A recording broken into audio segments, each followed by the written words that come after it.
Hey everyone, welcome to MBA पाठशाला। This is so आज हम लोग डिस्कस करने वाले हैं प्रीवियस ईयर क्वेश्चंस 2021। तो ये स्लॉट 1 हम लोग डिस्कस करेंगे आज के इस सेशन में। 2021 के थे हम वीआरसी के क्वेश्चंस डिस्कस करने वाले हैं। तो चलिए देखते हैं, स्टार्ट करते हैं। तो फर्स्ट आपके पास में एक पैराग्राफ है एंड आपको इस पैराग्राफ को रीड करना है एंड देन आप तो चलिए देखते हैं। क्वेश्चन है आपके पास में कि few doctor have any time for the study of philosophy, right? For their profession is an एग्जैक्टिंग one. It means कि थोड़ा हेक्टिक रहता है बट डॉक्टर्स फिर भी थोड़ा बहुत टाइम निकाल लेते हैं and it is all they can do to keep abreast of its advances. What is true of medical science is also true of the old civilized world. Men at present are so engrossed in their various occupations में वो busy रहते हैं, जैसे कि in manufacturing goods and in buying and selling, in accumulating wealth or in struggling merely to maintain themselves that they have no time left to wonder what living is all about, right? ये आपका paragraph था। अब इसके बाद में इस पे कुछ क्वेश्चंस हैं, सॉरी। अब क्वेश्चन कुछ इस तरीके से हैं, आप देखें कि द एक्सप्रेशन जो है, the expression it is all they do, all they can do in the first sentence में आपको गिवन है ये। अगर आप first sentence of the paragraph देखेंगे तो आपसे पूछा गया कि इसका आइडिया क्या है, आई मीन ये क्या कहना चाह रहा है, इसका आइडिया क्या है बेसिकली। तो अगर हम इसको देखें, जो हमसे पूछा जा रहा है, जो फ्रेज है कि it is all they can do, इसका मीनिंग क्या है? तो जो हमारा फर्स्ट सेंटेंस था पैराग्राफ का, उसमें एग्जैक्टली ये रेफर कर रहा है कि doctors who can't take the time to study philosophy, right, but still वो कुछ टाइम निकालते हैं। तो बेसिकली इसका आंसर क्या होगा? Answer would be doctor can manage to do. Next आपके पास में क्वेश्चन है, क्वेश्चन को देखिए क्या है कि द एक्सप्रेशन सॉरी मेरा गला खराब है। So the expression that the profession is an एग्जैक्टिंग one is the best describe by the which of the following statement से आप उसको, कौन सा ऐसे स्टेटमेंट है जिससे आप इसको कंसिडर कर सकते हो या अंडरस्टैंड कर सकते हो? अभी आपको पैराग्राफ में ना ये जो सेंटेंस है ये ऑलरेडी गिवन था एंड इसका जो अप्रोप्रिएट मीनिंग होगा कि doctors have the challenging job, जो कि initially first part of the paragraph में था कि doctors have a challenging job with hardly any spare time, right? तो answer would be C. Next question को देखते हैं। नेक्स्ट क्वेश्चन आपके पास में कुछ इस तरीके से है कि the author compares medical profession with various other occupation in the order to show that. अब टेक्निकली इसका आंसर क्या है उसको देखते हैं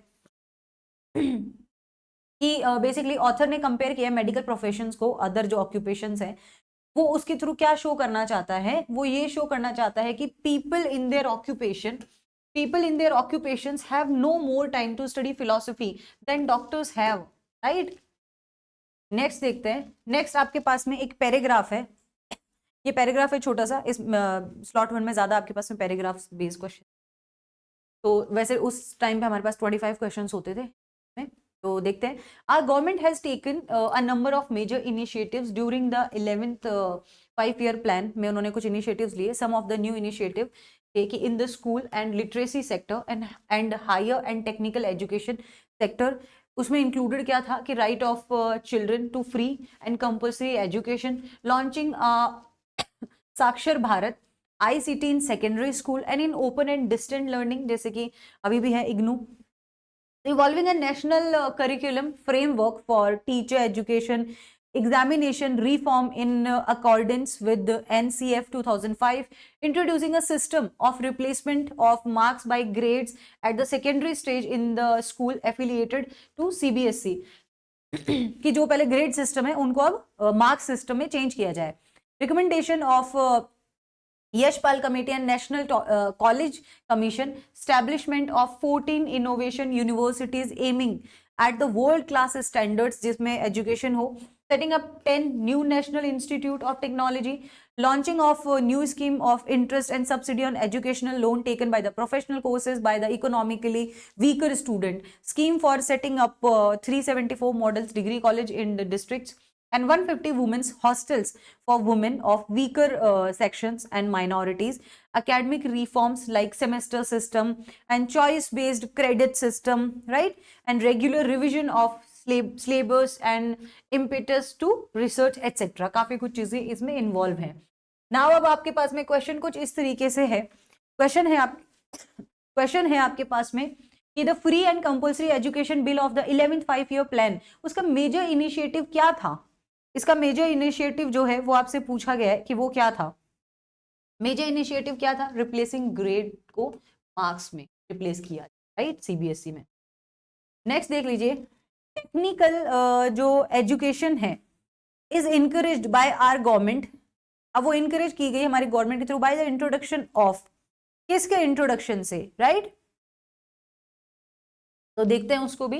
वो था 10 new national institute of technology, जो कि सीधा सीधा आपको पैसेज में या पैराग्राफ में गिवन था। नेक्स्ट है, in order to ensure all around development in the field of education our government should take step towards, किसकी तरफ स्टेप्स लेने चाहिए? देखो, पहला है educating all women and people, जो कि क्या हो, बिलो पॉवर्टी लाइन हो, या फिर the enhancement of learning achievement, या फिर the implementation of the 11th 5-year plan, the eradication of caste and creed and the. तो इसका बेसिकली जो इसमें ये था कि government should take steps toward, किसकी तरफ स्टेप्स उठाने चाहिए? आंसर वुड बी, जो according to the paragraph, educating all women and people, जो कि क्या हो, बिलो द पॉवर्टी लाइन हो, जो गरीबी रेखा से नीचे हो, जो एजुकेशन को अफोर्ड नहीं कर सकते हैं, उन्हें क्या करना चाहिए? एजुकेट करना चाहिए, राइट? यही होगा, ये तो होना ही चाहिए। एक मिनट, हाँ बिल्कुल, द इनहेंसमेंट भी होना चाहिए लर्निंग अचीवमेंट्स का, राइट, एंड द इम्प्लीमेंटेशन भी होना चाहिए। ये जो 5-year प्लान बनाया है, इसका क्या होना चाहिए? इम्प्लीमेंट। तो बेसिकली आंसर क्या हो गया हमारा? आंसर यहाँ पे हो जाएगा डी, ठीक है, डी होगा आपका करेक्ट आंसर, ये सारे। नेक्स्ट है, द ओवरऑल आइडिया क्या था इस पैसेज के पीछे का, मतलब क्या बताना चाह रहा था ऑथर इस पैसेज के थ्रू, या मेन मुद्दा ऑफ द पैसेज क्या था, मेन आइडिया क्या था इसका, idea behind importance to higher education, importance दी जाएगी चाहिए। एक और छोटा सा पैराग्राफ है, देखते हैं। Education is not only an investment, sorry, instrument for enhancing efficiency, but also an effective tool भी है, argument sorry, augmenting and the widening democratic participation and upgrading the overall quality of individual and the society की overall quality को improve किया जाए। India has a vast population and to capture the potential demographic divide to remove the acute regional social gender imbalances को दूर किया जाए, and the government is committed to make concerted efforts for improving the quality of education as mere जो quantitative expansion है will not deliver the desired result, क्योंकि population बहुत ज्यादा है तो उसकी वजह से desired result जो है वो मिल नहीं पाते हैं in view of the fast changing domestic and global scenario, जिस तरीके से चेंज होता जा रहा है। तो अब क्वेश्चंस देख लेते हैं इस पे बेस्ड, छोटा सा पैराग्राफ है ये। अब इस पे बेस्ड क्वेश्चन क्या है हमारे पास में कि the high quality education can help the individual to balance between, जो हाई क्वालिटी एजुकेशन है वो किस चीज में बैलेंस बनाने में हेल्प करती है, जो कि एग्जैक्टली हमें गिवन था, regional social and gender differences, right? ऐसा नहीं हो कि जो मेंस को ज्यादा चांसेस मिले, या ऐसा नहीं हो कि वुमेन्स जो हैं वो एक उसी काम में ही दबी रह जाए, या इस टाइप से, राइट? तो एक जेंडर डिफरेंसेस जो हैं इनमें, सोशल डिफरेंसेस जो हैं कि, राइट, और जो रीजनल डिफरेंसेस हैं इनमें क्या हो, एक बैलेंस बने बीच में।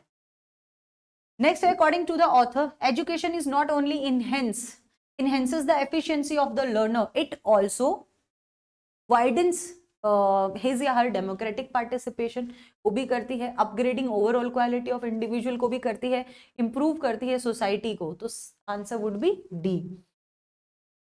मेयर क्वांटिटेटिव एक्सप्रेशंस जो कि आपको गिवन था of the education doesn't deliver the desired result, उसका रीजन क्या था? सिंपल सा था, पॉपुलेशन था भाई, पॉपुलेशन की वजह से तो नहीं हो पा रहा, राइट? तो the fast changing global scenario वो क्या है? चैलेंजिंग है। नेक्स्ट आ जाइए, एक और पैसेज है आपके पास में, पैसेज बेस्ड आपको देखना है, पहले पैसेज को देखते हैं। Philosophy of education is a label applied to the study of the purpose, process, nature and ideals of the education. It can be considered the branch of both philosophy and education. Basically इसको consider किया जाता है philosophy को। Education can be defined as the teaching and learning of specific skills and imparting of knowledge, judgment and wisdom is something broader than the societal institution of education we often speak. ये उससे कहीं ज्यादा है। Now, many educationalists consider it a weak and woolly field, right? अब इसको weak and woolly field consider करते हैं, too far remove from the practical applications of the real world to be useful, but philosopher dating back to Plato and the ancient Greeks have given the area much thought and emphasis. And there is little doubt that their work has helped shape and practice the education over the millennia. Plato is the earliest important educational thinker थे, and education is an essential element in the Republic, जो एक उनका most important जो work था philosophy and political का, जो कि इस टाइम पे लिखा गया था. अब इन इट इसमें क्या कहा गया था, वो क्या कह रहे थे कि some rather extreme methods removing children from their mothers, उनके अकॉर्डिंग कि removing children from their mothers से, उन मदर की केयर से एंड रेजिंग से उन्हें दूर किया जाए, them as wards of the state, and differentiating children suitable to various caste and the highest receiving the most education, so they could act as guardians of the city and care for the less able. He believed that the education should be holistic, including facts and skill and physical discipline. इन सब उसमें होनी चाहिए, music, art, education में ये सब चीजें involve होनी चाहिए. Plato believed that talent and intelligence is not distributed genetically, इसको हम नहीं consider कर सकते, and thus be found in children born to all classes, although his proposed system of selective public education for the educated minority of the population does not really follow a democratic model. आगे और भी है, next है. तो अब ये तो हो गया प्लेटो के बारे में देख लिया. अब Aristotle consider human nature, habit and reason to be equally important forces हैं to be cultivated in education, the ultimate aim of which, उनके अकॉर्डिंग अल्टीमेट एम जो है वो should be to produce good and virtuous citizens, right. उनके according एक अच्छा citizen होना और मतलब ये ऐसा बनना चाहिए. So he propose that teachers lead their student systematically and the repetition to be used as a key tool to develop good habits and unlike अब ये तो हो गया इनका कि इन चीजों को हम यूज कर सकते हैं गुड हैबिट्स बनाने के लिए.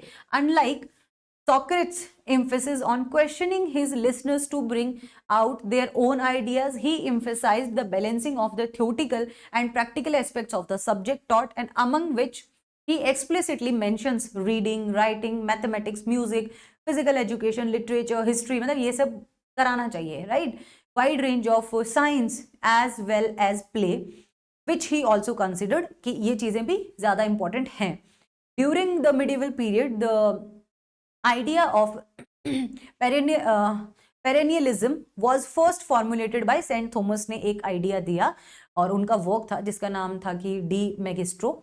अब इनके अकॉर्डिंग क्या था कि one should teach those things deemed to be everlasting importance to all people everywhere, namely principles and reasoning, not just कि उनको सिर्फ facts, and that should be teach first about people, not mechanics or techniques. It also originally religious in nature, and it was only much later that the theory of secular perennialism developed. अब इस पे questions देखते हैं. तो basically अलग अलग opinion है education के. अब देखते हैं उन पे क्वेश्चंस क्या है. क्वेश्चन नंबर 1 आपके पास में जो है उसको देखते हैं. Sorry, what is the difference between the approaches of Socrates and Aristotle, की अप्रोचेस में डिफरेंस क्या था. देखो सिंपल सा हमें गिवन था कि इनके अकॉर्डिंग इनको लगता था कि the need for repetition to develop good habits in students, जबकि सॉक्रेट्स को क्या लगता था, इनको लगता था कि student need to be consistently questioned, right. तो आंसर ये सीधा सीधा गिवन है हमें पैसेज में. नेक्स्ट आ जाते हैं, why do educationist consider philosophy a weak and woolly field, कि वो ऐसा क्यों कंसिडर करते थे. चलो, क्यों कंसिडर करते थे कि it is not practically applicable. उन्हें लगता था कि प्रैक्टिकली एप्लीकेबल नहीं है जो कि हमें दिया है. अब theoretically concepts are easily understand, ये हमें मेंशन नहीं था. It is irrelevant for education, ये तो बहुत ही बकवास ऑप्शन है. तो ऑप्शन एक ही है हमारे पास. Where Plato's believes about education democratic, क्या वो ऐसा बिलीव करते थे अबाउट एजुकेशन डेमोक्रेटिक? बिल्कुल करते थे, राइट. नेक्स्ट पे चलते हैं. Why did Aquinas propose a model of education, उन्होंने क्यों प्रपोज किया एक model of education which did not lay much emphasis on facts.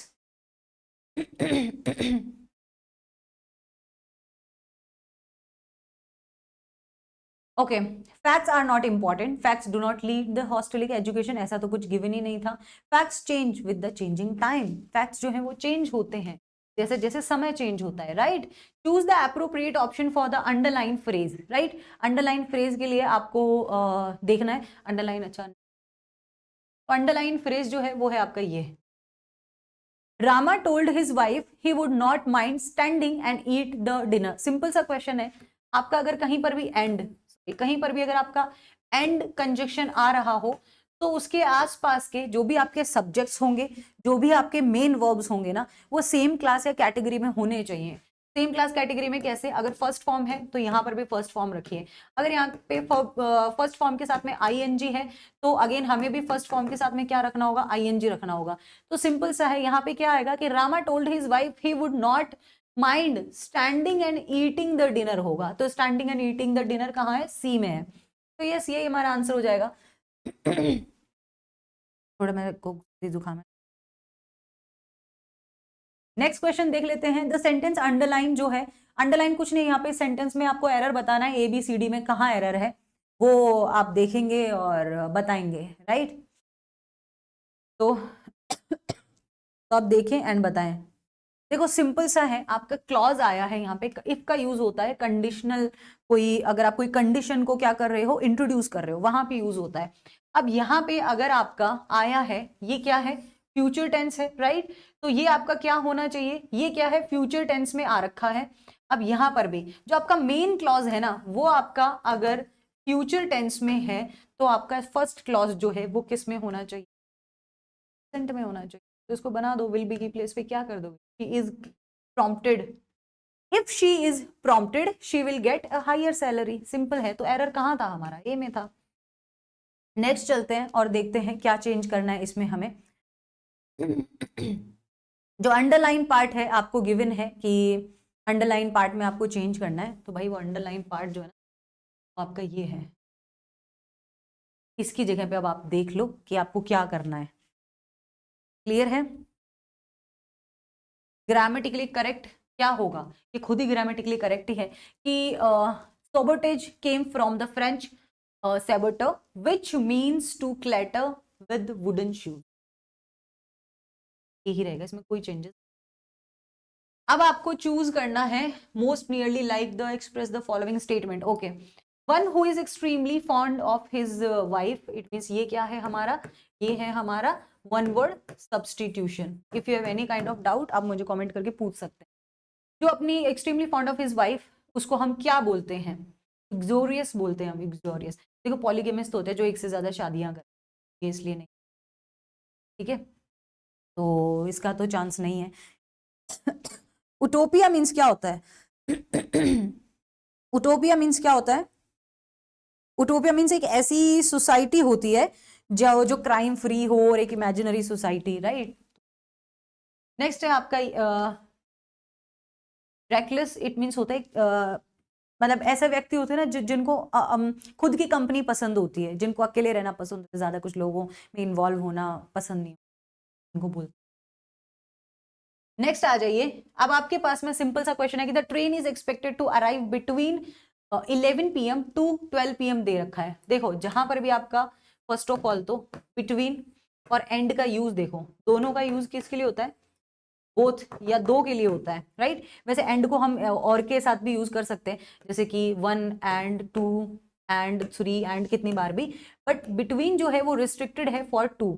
और बिटवीन के साथ में अगर आप टाइम बता रहे हो तो बिटवीन के साथ में यूज होता है एंड, जैसे कि क्या होना चाहिए, जहां पर भी एंड है वो आपका आंसर होगा। The train is expected to arrive between 11 PM and 12 PM, ना कि 2, राइट। तो ये था इसका अप्रोप्रिएट आंसर। नाउ अब आपको बताना है, नाउ आपको बताना है यहाँ पे कि the alternative statement to meet the requirement standard written English, okay. The payment was collected by the hard working salesman. अब इसका आंसर आपको चूज करना है, क्या होगा, इसको अप्रोप्रिएट वे में लिखना है, ये लिखा हुआ ही गलत है। पहले आप एक सीक्वेंस क्या होता है किसी भी sentence, subject, then helping verb, then main verb, then आपका ऑब्जेक्ट। हेल्पिंग वर्ब यहाँ कहीं भी है नहीं, तो subject main verb object find out करो। सब्जेक्ट क्या है, द हार्ड वर्किंग सेल्समैन, तो सबसे पहले वो आएगा, द हार्ड वर्किंग सेल्समैन। यहाँ पर नहीं है तो रिमूव कर दो, द हार्ड वर्किंग सेल्समैन आना चाहिए सबसे पहले, right. The hard working salesman collected the payment, ये सिंपल सा पास्ट का सेंटेंस है, क्योंकि वॉज के साथ फिर आईएनजी आना चाहिए, वॉज तो आएगा नहीं, वॉज एबल टू कलेक्ट, ये परफेक्ट सीक्वेंस, कलेक्ट्स भी नहीं आएगा क्योंकि प्रेजेंट हो गया, ये पास्ट की बात कर रहा है कि हार्ड वर्किंग जो सेल्समैन है कलेक्टेड द पेमेंट, राइट। तो सिंपल सा कलेक्ट करता है, नहीं कलेक्ट किया, sorry, the hard working salesman collected the payment, उसने पेमेंट को कलेक्ट कर लिया, राइट। तो आंसर क्या होगा हमारा, सी होगा। Select the alternative, select the alternative, आपके पास में एक फ्रेज है अलाउड, हार्श, और जो पर्किंग जो क्राई होता है, राइट, उसको हम क्या कहते हैं, हॉल कहते हैं या नॉइस कहते हैं। स्क्रीम मीन तो चिल्लाना होता है, चीखना चिल्लाना, ये तो होगा नहीं। नॉइस तो है सच की शोर मचाना, ये भी नहीं होगा। हाउल या स्क्रीच में से आपको एक आंसर चूज करना है। जो हार्श और लाउड क्राई होती है, सीरियल्स में करते जानबूझ के। मिस्टर मेहता अ बायोलॉजिस्ट है, spent 3 seasons in the US and returned with the clear perceptions of that dash uninhabitable place। अब वो uninhabitable जो प्लेस क्या होता है, एक ऐसा प्लेस है ना कि जहां पर मतलब जहां पे लोग नहीं रहते हैं, जहां पे लोग रहते नहीं है, राइट, तो उसको क्या बोलेंगे। नेक्स्ट पे आ जाइए आपके पास में, हाँ सिंपल सा क्वेश्चन है, आपको इसमें बहुत छोटा सा एरर, तो आप इसमें से जो करेक्ट है ना वो आपको चूज करना है। अब आप देखो इसको स्क्रीन पे, इस ऑप्शन को क्वेश्चन को देखो स्क्रीन पे, एंड देन हम देखते हैं।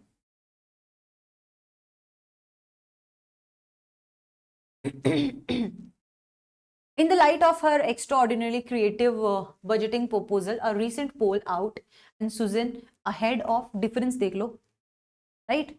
यहाँ पे क्या आ रहा है, सुजन टू बी द, या फिर यहाँ पे क्या आ रहा है, जो डिफरेंस है ना थोड़ा सा बस वो देख लो कि put ahead of George in race for governor and found her, यहाँ पे है finding, found her to be the better candidate of the two, और यहाँ पे कह रहा है ये कि governor found her to be the best candidate, यहाँ पे आ रहा है बेस्ट कैंडिडेट, तो बेस्ट नहीं होगा, दो के कंपैरिजन की बात हो रही है ना, तो बेस्ट मीन्स होता है बहुत सौ में से कोई एक, ये तो आएगा नहीं। अब ये कह रहा है यहाँ पर found to be the better candidate of the two because they're extraordinary creative, right। अब ये इसका सीक्वेंसिंग ही सही करेक्ट नहीं है, ये कह रहे कि एक recent poll put Suzanne ahead of George in the race of governor found Suzanne, तो ये appropriate ही नहीं है ये sentence. in the light of her extraordinary creative budgeting proposal, यहाँ पे क्लियर है a recent poll put Suzanne ahead of, okay, ahead of George in the race for governor। अब यहाँ पे बस डिफरेंस इतना है, फाइंडिंग सुजैन नहीं होगा, फाउंड होगा, found her to be the better candidate of the two, ना कि फाइंडिंग सुजैन, राइट। तो टेक्निकली अप्रोप्रिएट कौन सा है, correct sentence would be C, finding नहीं होगा, फाउंड होगा वहां पे। रिप्लेस द अंडरलाइन फ्रेज, वो आपको बताना है।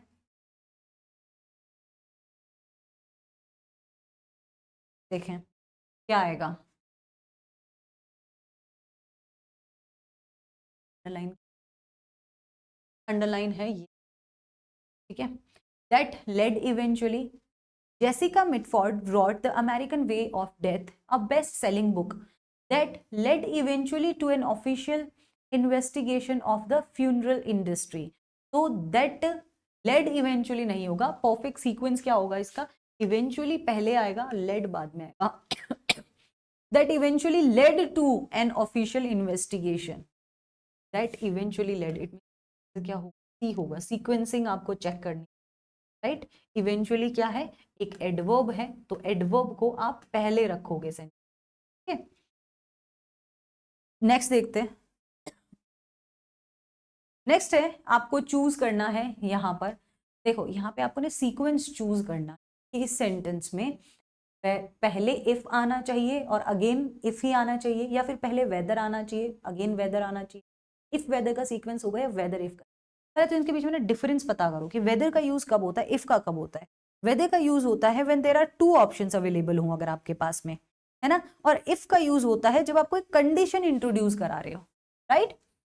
तो वेदर आएगा सबसे पहले, क्यों? क्योंकि टू अल्टरनेटिव्स गिवन है, टू ऑप्शंस हैं।